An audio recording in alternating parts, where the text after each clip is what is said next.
오늘 우리에게 주신 하나님 말씀은 사무엘상 강해 22장입니다.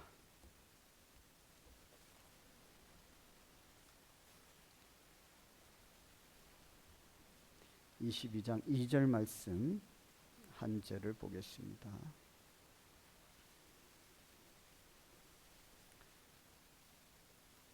같이 한 목소리로 읽겠습니다. 시작.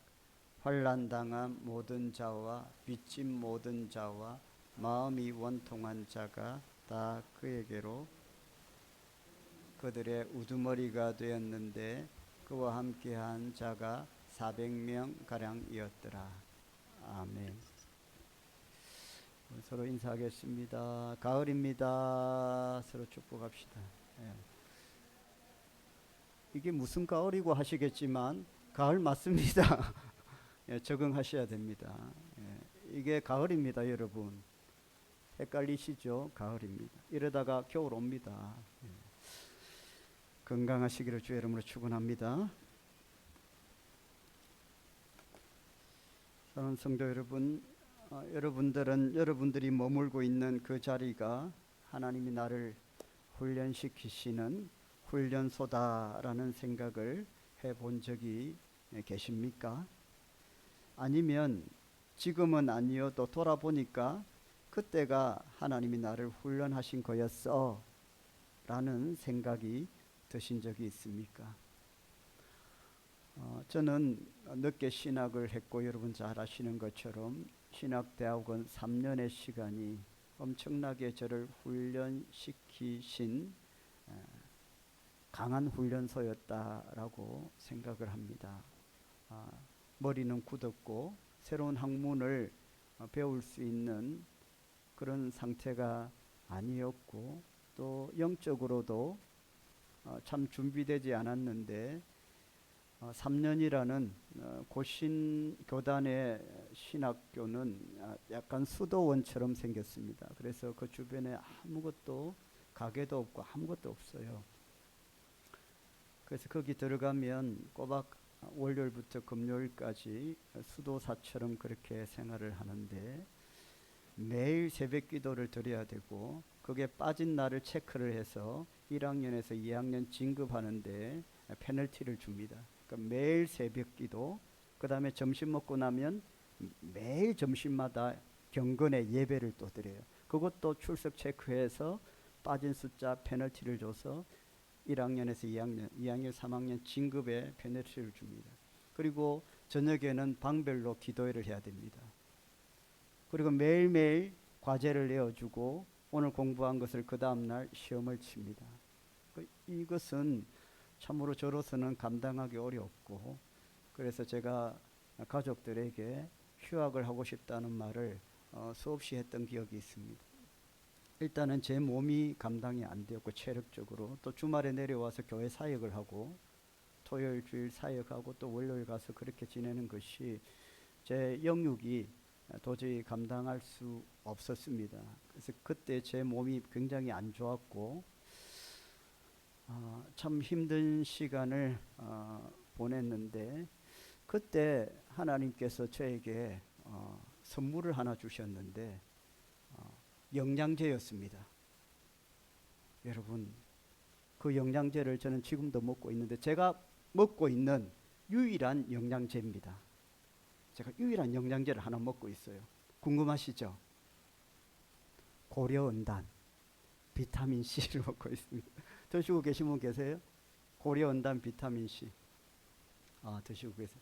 그때 왜 제가 그걸 먹게 되었냐면 그 약을 만드신 분이 기독교인이잖아요. 그게 기도하고 만든 그런 비타민이에요. 그때 이제 방송을 통해서 제가 그걸 접하고 제가 도저히 너무 체력적으로 감당이 안 돼서 휴학을 해야 되겠다는 마음을 수없이 먹고 있을 때에 방송을 통해서 그 비타민C를 알게 되었습니다. 그래서 제가 아무것도 먹고 있지 않을 때에 그거를 제가 먹게 되었어요. 비타민C를. 근데 제가 몸이 너무 깨끗한 상태이니까 아무 약도 먹지 않은 상태이니까 비타민C를 하나 딱 먹었는데 제가 날아갈 듯 하더라고요. 몸이 막 날아갈 듯 하고 막 슈퍼맨처럼 힘이 생기고 그 신기한 체험을 했습니다. 비타민 C 하나를 딱 먹었는데 지금은 6알 먹어도 아무 반응이 없어요. 지금은 아무 반응이 없는데 그때는 제가 몸이 너무 그냥 순수한 상태였는지 한 알 딱 먹으니까 정신이 번쩍 들고 하나도 안 피곤하고, 그래서 제가 비타민 C 그거 먹고 3년을 휴학하겠다는 말 한마디 안 하고 버텨냈어요. 지금까지도 제가 유일하게 먹는 영양제가 비타민 C인데 지금은 아침, 점심, 저녁 6개를 먹는데도 늘 피곤합니다. 이제 제가 면역이 되어서 그게 별로 이제 효과가 없어요. 하여튼 그 신대원 때 그 영양제를 통해서 제가 큰 도움을 받았고, 제가 지금도 그 영양제는 먹고 있는데요. 저는 지금도 천안 고려신학대학원은 2번 다시 가고 싶지 않은 곳입니다. 생각이 자꾸 나니까 그 고생이.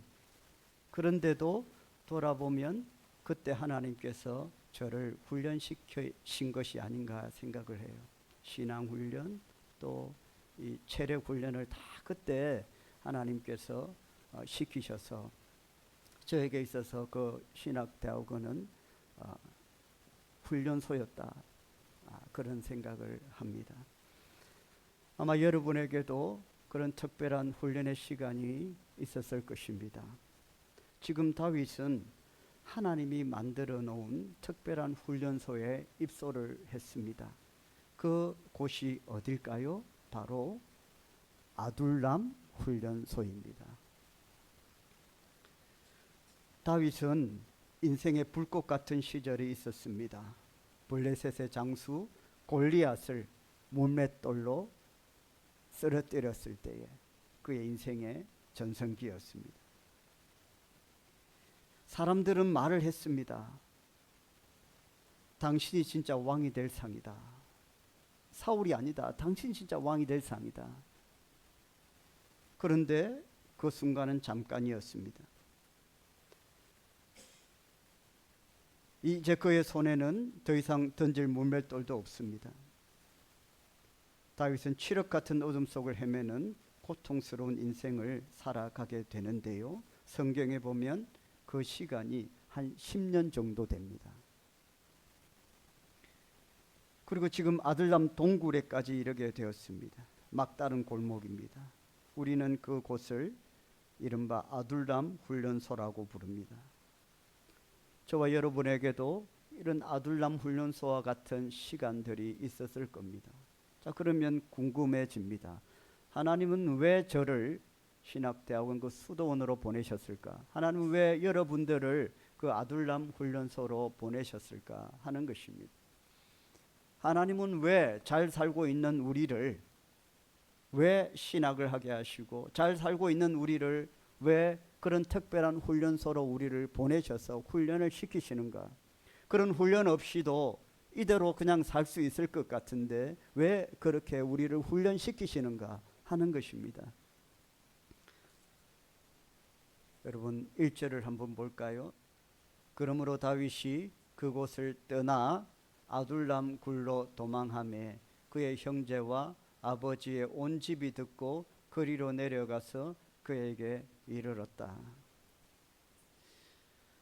여러분 우리가 정확하게 다윗의 삶을 이해를 한다면 다윗은 지금 이 아둘람 동굴 훈련소에 있었을 사람이 아니라 어디에 있어야 돼요? 왕궁에 있어야 됩니다. 이게 왜 그렇죠? 이미 사무엘 선지자를 통해서 기름을 부어서 당신이 왕이야 라고 이미 기름을 부었다는 거예요. 언제 나옵니까? 한참 전에 나옵니다. 사무엘상 16장 13절 같이 읽어보겠습니다. 사무엘이 기름 물병을 가져다가 그의 형제 중에서 그에게 부었더니 이후로 다윗이 여호와의 영에게 크게 감동되니라. 사무엘이 떠나서 라마로 가니라. 여러분 사무엘이 원래 고대 시대에 성경 시대에는 왕이 되고자 할 때 그냥 자기 힘으로 왕이 되는 게 아니라 선지자가 항상 기름 부음을 줘야 돼요. 이렇게 하는 이유는 신정 국가이기 때문에 하나님께서 직접 왕으로 세우시던 때이기 때문에 하나님은 보이지 않는 분이시니까 선지자를 통해서 기름 부음을 주어서 내가 이 사람을 직접 택했다 이렇게 증거로 보여주셨습니다. 그리고 이미 다윗은 선지자 사무엘이 기름을 부어서 이미 당신이 왕입니다. 당신이 왕이 될 상입니다. 이미 선언을 했습니다. 그렇게 되면 사울이 그랬던 것처럼 다윗도 기름 부음을 받았기 때문에 벌써 왕이 돼야 되는데 지금 그때 이후로 10년 이상 지금 도망자 신세가 되어서 고통스러운 시간을 보내고 있고 마침내 이 아둘람 훈련소까지 그렇게 떠밀려 오게 된 것입니다. 도망을 했다고 그렇게 했어요. 도망을 했다. 이게 무슨 황당한 일이냐 하는 겁니다. 여러분, 그런데 우리가 성경을 보면서 늘 확인하는 것은 하나님의 약속이라는 것이 그런 것이다라는 겁니다. 하나님의 우리에게 약속을 하실 때 그 약속은 당장 하늘에서 무슨 별이 떨어지거나 뭔가 응답이 불꽃이 떨어지는 그런 것이 아니었습니다. 하나님의 약속은 하나님께서 우리에게 어떤 약속을 하시고 말씀을 하시고 어떤 비전을 주시고 어떤 계획을 주실 때에 그 계획과 비전과 약속들은 어느 정도 하나님의 우리를 준비시키는 시간이 필요하더라는 겁니다. 그래서 하나님의 약속은 어떻게 성취되느냐, 성경을 보면 하나님의 약속을 받았을 때 그 약속을 의심하지 않고 끝까지 붙들고 살아가는 자에게 마침내 이루어지는 것이 하나님의 약속이더라는 겁니다.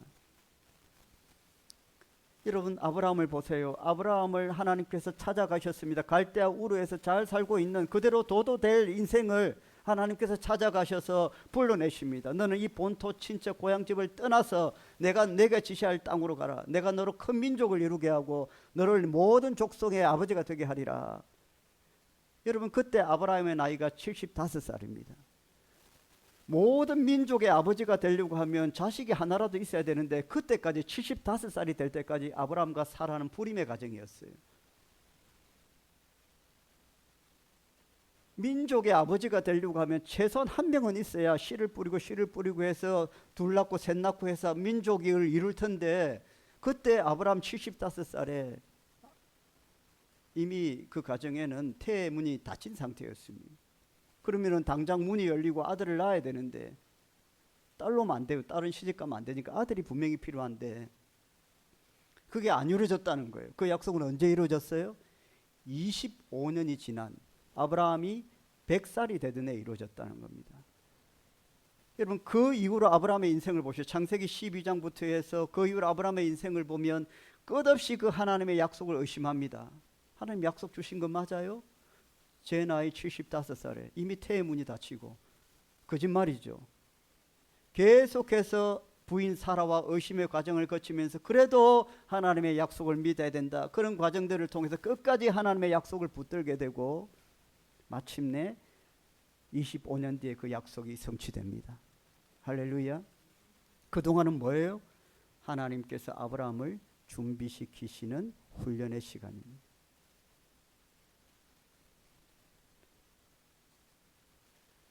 여러분, 모세를 하나님께서 처음 부르셨을 때가 떨기나무 불꽃 가운데 하나님께서 모세를 부르셨을 때가 몇 살이에요? 40살입니다. 내가 너를 불렀다. 너를 이스라엘 백성의 지도자로 삼겠다. 그러면 당장 지도자가 되어서 출애굽을 해야죠. 그런데 성경을 보니까 그게 아니더라고요. 여러분, 성경에 보면 모세가 출애굽했을 때에 그 백성들을 이끌고 나갔을 때의 나이가 40이 아니에요. 몇 살이에요? 80이에요. 하나님은 모세를 왕궁으로 보내서 이스라엘 백성의 지도자로 만드시는 것이 아니라 40살에 부르시고 모세를 어디로 보내시냐면 미디안 광야로 보내세요. 미디안 훈련소에서 40년 동안 모세는 훈련을 받습니다. 그 시간은 뭡니까? 하나님께서 하나님의 그 주신 약속을 의심하지 않고 붙들고 가느냐 하는 거. 사람이니까 의심할 수 있어요. 고민도 됩니다. 걱정도 돼요. 내가 이렇게 믿고 아무것도 안 하고 가도 되나? 그런데 그런 시간들을 이겨내고 극복하고 하나님의 복된 사람으로 준비되어 가는 과정이 바로 이 훈련의 시간이라는 겁니다. 할렐루야. 그렇게 하나님께서 약속들을 주세요. 노아는 더 심하죠. 노아는요, 하나님께서 약속을 주셨어요. 120년 뒤에 홍수가 나고 사람 다 죽는다. 방주를 만들어라. 몇 년 동안 만들어요? 120년. 120년 동안 만든다는 거. 아니 그럼 홍수를 줄 거면은 지금 당장 줘가지고 그냥 심판받을 사람은 지금 당장 심판받고 구원받을 사람은 구원받게 하지 1, 2년도 아니고 그게 무슨 말이나 되느냐 하는 겁니다. 그런데 여러분, 노아가 수많은 의심과 갈등과 고민을 하면서, 왜? 사람들이 지나가면서 다 비웃으니까 이 마른 하늘에 무슨 홍수냐고 조롱하고 멸시하고 비웃는 그 시간들을 극복해 가면서, 그럼에도 불구하고 하나님을 향한 그 믿음과 신뢰를 놓지 않고 지켜나갈 때에 때가 되면 하나님의 약속이 성취되는 것. 이게 여러분 성경이 말하는 하나님의 약속인 줄 믿으시길 바랍니다. 기도하면 그냥 하늘 무슨 도깨비 왕망이처럼 다 되고 그런 게 하나님의 약속이 아니라, 하나님의 약속은 내가 반드시 이룰 것인데 그걸 어떻게 우리가 그 믿음으로 받고 그것을 이룰 것인가. 그래서 하나님은 우리에게 정말로 당신이 나의 약속을 신뢰하고 있는가, 나의 부름에 대해서 당신이 정말로 믿음으로 반응하는가, 그걸 테스트하시기 위해서 특별한 훈련소를 때로는 허락하신다는 겁니다. 여러분, 저는요, 제가 그런 신대원의 3학년의 훈련 과정이 더 혹독했다고 느껴지는 것은 제가 그만큼 믿음으로 살지 않았기 때문이라고 생각해요.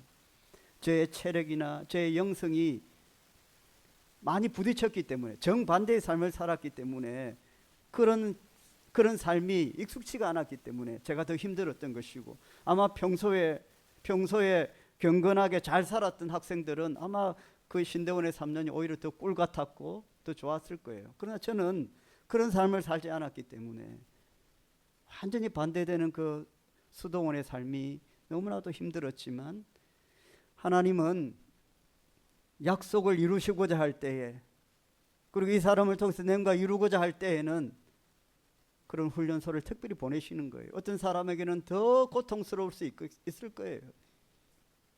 그러나 여러분, 하나님께서 저와 여러분을 준비시키시고 회복시키시는 과정인 줄 믿으시길 바랍니다. 신앙의 훈련은요, 신앙의 훈련소는 우리를 더욱 겸손하게 만들고 교만을 내려놓게 하죠. 진짜 힘의 근원이 하나님께 있음을 배우게 합니다. 여러분, 아둘람 훈련소에 들어가 보십시오. 의지할 분이 하나님밖에 없습니다.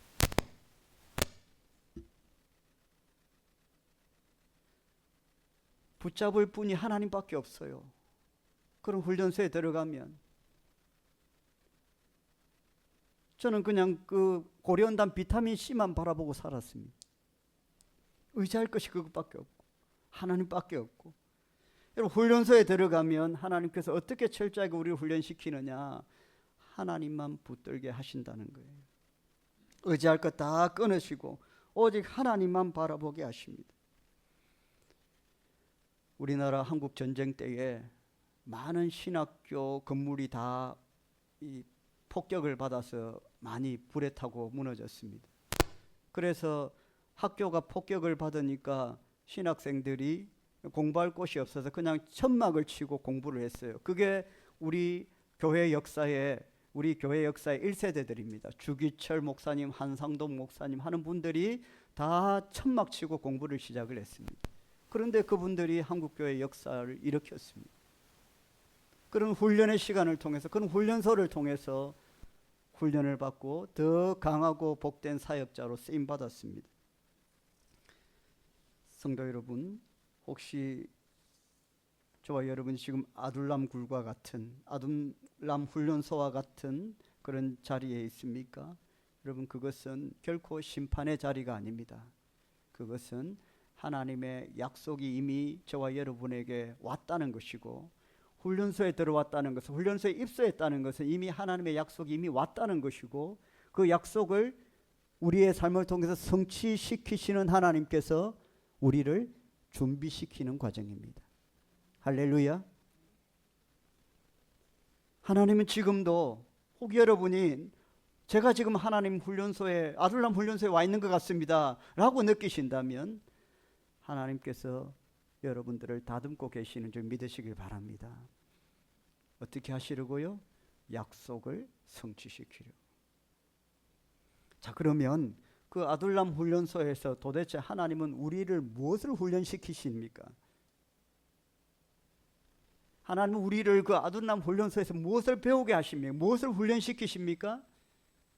그럼 첫 번째는요, 말씀 훈련을 시키십니다. 말씀 훈련. 여러분, 다윗은 아둘람 동굴 그 훈련소에서 붙들 것이 없었습니다. 오직 말씀밖에 없었습니다.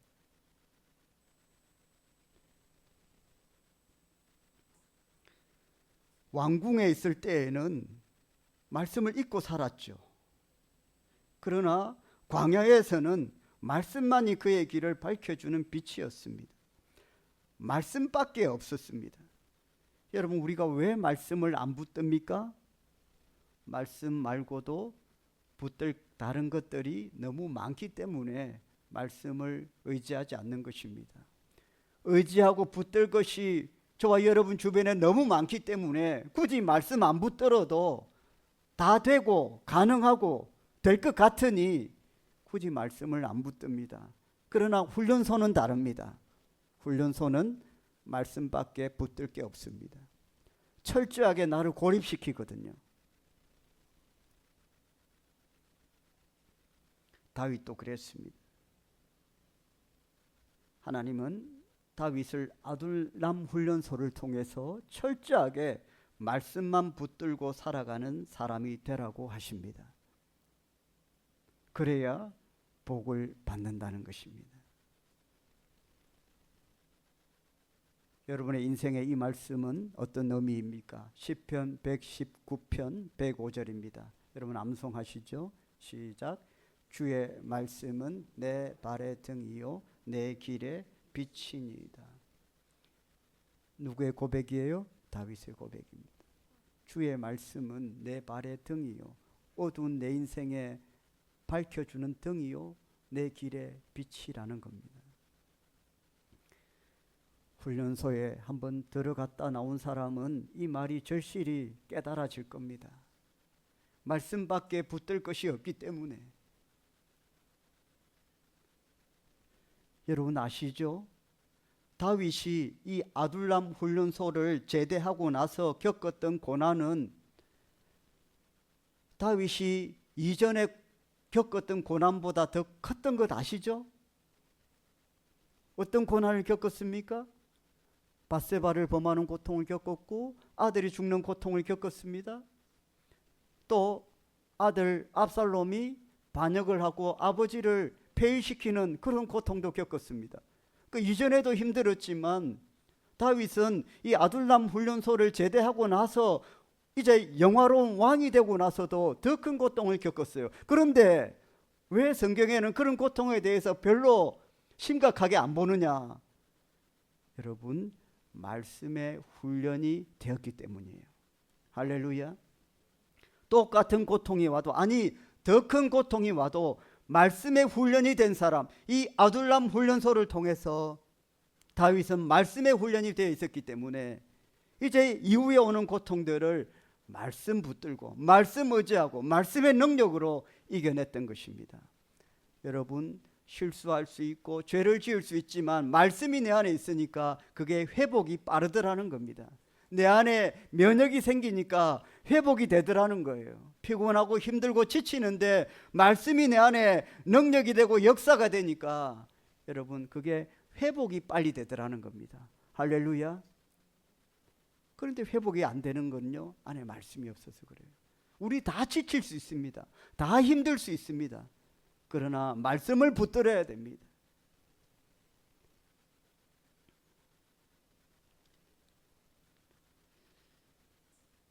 북한에서 이렇게 남한으로, 우리 한국으로 이렇게 탈북을 해서 이제 선교사님을 통해서 예수님을 믿게 된 한 탈북 가수의 간증을 제가 들었는데, 중국에서 선교사님을 통해서 이렇게 이제 도움을 받았는데 너무 고통스럽고 중국에 왔지만은 그 삶 자체가 너무 고통스럽고 두고 온 가족 생각도 나고 그래서 선교사님이 말씀을 하나 줬다는 거예요.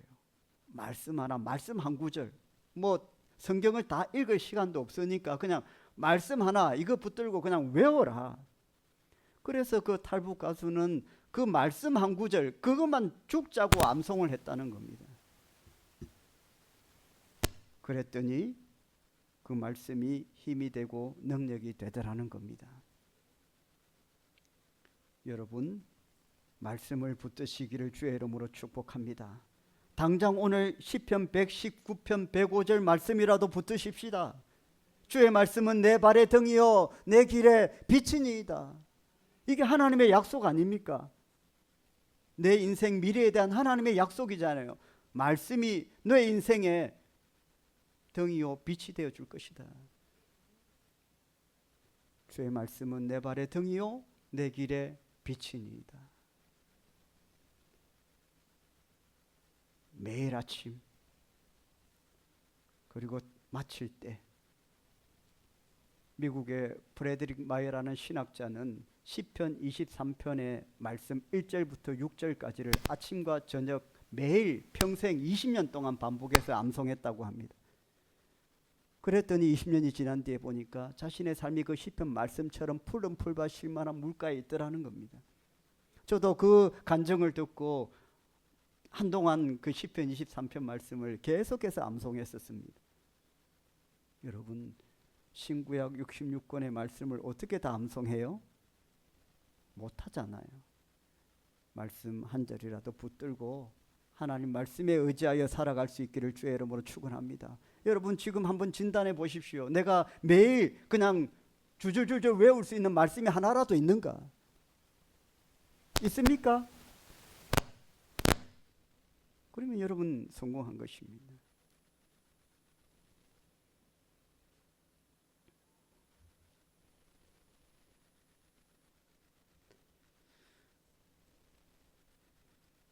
두 번째는 기도 훈련을 시키십니다. 저는 신대원에서 기도 훈련을 계속해서 받았습니다. 너무 힘들어서 새벽 기도 나갈 수가 없어서 제가 방문을 잠갔습니다. 그러면 교수님들이 당번에 대해서 돌아가면서 노크를 합니다. 새벽 기도 시간입니다. 전도사님. 방문마다 노크를 합니다. 그 소리가 마치 저승사자처럼 들렸습니다. 귀신 소리처럼 들리더라고요. 전도사님 새벽 기도입니다. 저기서 똑똑똑 옛날에 그 무서운 얘기 있잖아요. 화장실 똑똑똑똑 두드리다가 그 무서운 얘기처럼 진짜 들리더라고요. 그 소리가 자꾸 가까이 오는 겁니다. 그래서 제가 문을 잠갔습니다. 그러면 어떻게 할까요? 탁탁탁탁 해봅니다. 문이 잠겼잖아요. 그러면 제 생각에는 아이고 전도사님 피곤하실 텐데 푹 주무세요 하면 좋은데 열쇠로 땁니다. 그 열쇠 키를 다 갖고 다녀요. 주릉주릉 달고 다닙니다. 그래가지고 탁 엽니다. 그러면 누워 있으면 전도사님 가십시다 이렇게 합니다. 제가 또 어떤 꾀를 낸 줄 아세요? 침대 밑에 들어갔습니다. 문도 잠그고 침대 밑에 들어갔어요. 그러면 침대 밑에 들어가면 발견을 못하니까 제가 성공했던 적이 있습니다. 침대 밑에 들어가서 하루 쉬었습니다. 기도 훈련을 계속해서 시키십니다. 3년을 그렇게 하니까 새벽 기도가 힘들지 않도록 하나님 그렇게 훈련을 시키셨어요. 여러분 다윗도 그래요. 다윗이 여러분 놀라운 게 뭔지 아세요? 이 아둘람 동굴에서 바로 기도 훈련을 합니다. 말씀 붙들고 기도하게 되죠. 그래서 다윗이 기도하다가 남긴 유명한 시편 2개가 이 아둘람 동굴의 벽에 쓰여집니다. 여러분 그 시편이 뭐예요? 시편 142편입니다. 벽에 여러분 시편 142편 보면 제목이 이렇게 돼 있어요. 아둘람 동굴에서 쓴 걸. 제목이 그렇게 붙어 있어요. 시편 142. 여러분 성경책 보시면 다윗이 기도하면서 이 시편의 기록을 말씀을 계시를 받았어요. 내 영이 내 속에서 상할 때에도 주께서 내 길을 아셨나이다. 내가 가는 길에 그들이 나를 잡으려고 올무를 숨겼나이다. 주님께서 내가 상할 때에도 함께 하신다는 겁니다. 여러분, 우리 인생의 동굴 같은 순간, 실패를 맞고 질병을 맞고 인간관계의 단절을 만날 때에 그때 하나님께 숨김없이 부르짖는 기도가 필요하고, 다윗은 그 기도를 통해서 하나님의 말씀을 받은 거예요. 시편 57편도 그렇습니다. 두 개의 시편을 적었는데요, 시편 57편 1절을 한번 읽어보겠습니다. 시작. 하나님이여 내게 은혜를 베푸소서. 내게 은혜를 베푸소서. 내 영혼이 주께로 피하되 주의 날개 그늘 아래에서 이 재앙들이 지나가기까지 피하리이다. 이 재앙들, 이 고통, 동굴 같은 현실 속에서 믿음의 눈을 들어 하나님의 주권과 은혜를 바라볼 때에 소망이 생깁니다.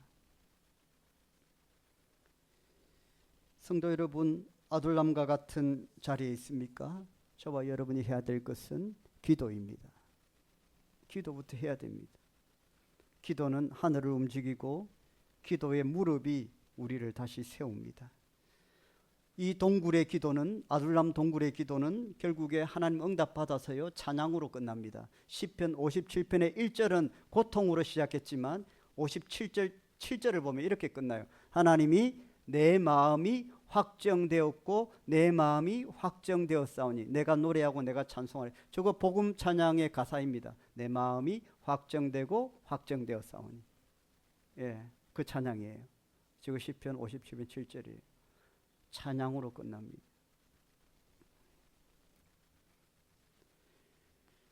기도 훈련을 통해서 하나님이 응답을 하신 것입니다. 세 번째 훈련은 뭡니까? 공동체 훈련입니다. 여러분 2절 말씀 한번 볼까요? 같이 읽어보겠습니다. 환난당한 모든 자와 빚진 모든 자와 마음이 원통한 자가 다 그에게로 모였고 그는 그들의 우두머리가 되었는데 그와 함께한 자가 400명 가량이었더라. 지금요 다윗인 아둘람 훈련소에 그렇게 도망하면서 갇혔는데 부르지도 않았는데 400명이 왔다는 거예요. 혼자 맨날 도망 다니다가 400명이 왔는데 이거 굉장히 엄청난 숫자입니다. 그런데 여러분, 다윗은 어떻게 쓰임 받아야 될 사람이에요? 통일 이스라엘의 왕이 되어야 될 사람입니다. 여러분, 하나님은 다윗을 이런 사람들을 관계를 훈련시키고 있는 거예요.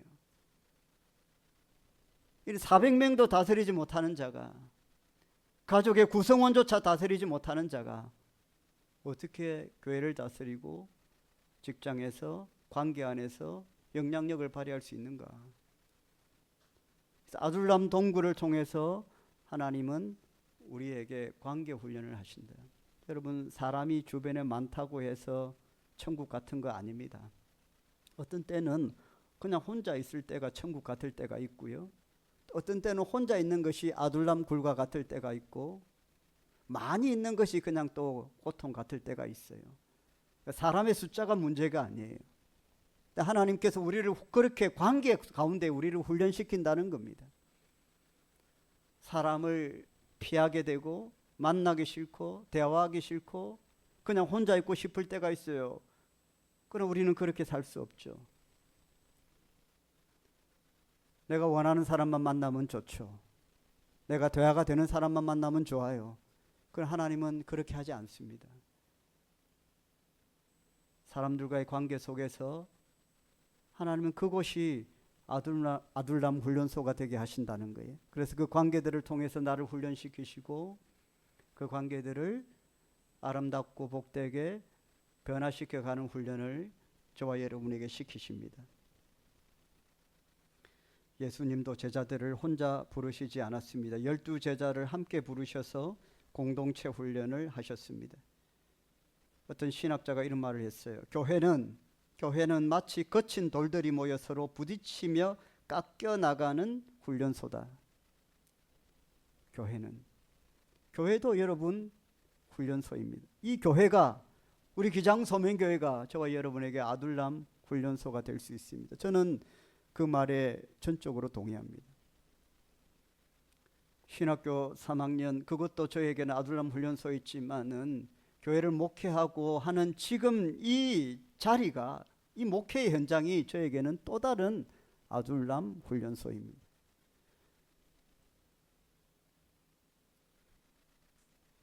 교회는 마치 거친 돌들이 모여 서로 부딪히며 깎여 나가는 훈련소다. 그러나 여러분, 결국은 하나님께서 아름다운 성전을 짓기 위해 우리를 공동체로 빚어 가신다는 것을 믿으시길 바랍니다. 합력하여 선을 이루십니다. 우리 모두는 각자의 삶의 문제를 안고 아둘람 훈련소와 같은 교회에 와 있습니다. 그러나 부족한 우리가 모여서 다듬어지고 하나님의 사람으로 세워져 가는 곳이 바로 이 교회입니다. 그래서 아둘람 훈련소는 절망의 동굴이 아니라 여러분 은혜의 훈련소가 되는 것입니다. 오늘 우리도 인생의 아둘람 같은 순간을 만납니다. 이해되지 않는 고난, 외로움, 실패와 좌절의 동굴에 들어갈 때가 있습니다. 그러나 기억하십시오. 하나님은 그 훈련을 통해 우리를 더 깊은 사람, 더 큰 믿음의 사람, 더 단단한 사람으로 세워 가십니다. 그렇기 때문에 인생의 아둘람 훈련소를 만날 때에 하나님이 원하시는 것은 우리가 낙심하는 것이 아니라 이 훈련을 통해서 하나님을 더 강하게 붙잡는 것입니다. 주님, 이 훈련소에서 저를 더 강하게 빚어주세요. 이런 기도가 저와 여러분의 있기를 주의 이름으로 축원합니다. 약속은 이미 주셨고 저와 여러분이 훈련소에 있다면 훈련소를 통과하고 하나님의 약속은 성취됩니다. 할렐루야. 기도하겠습니다.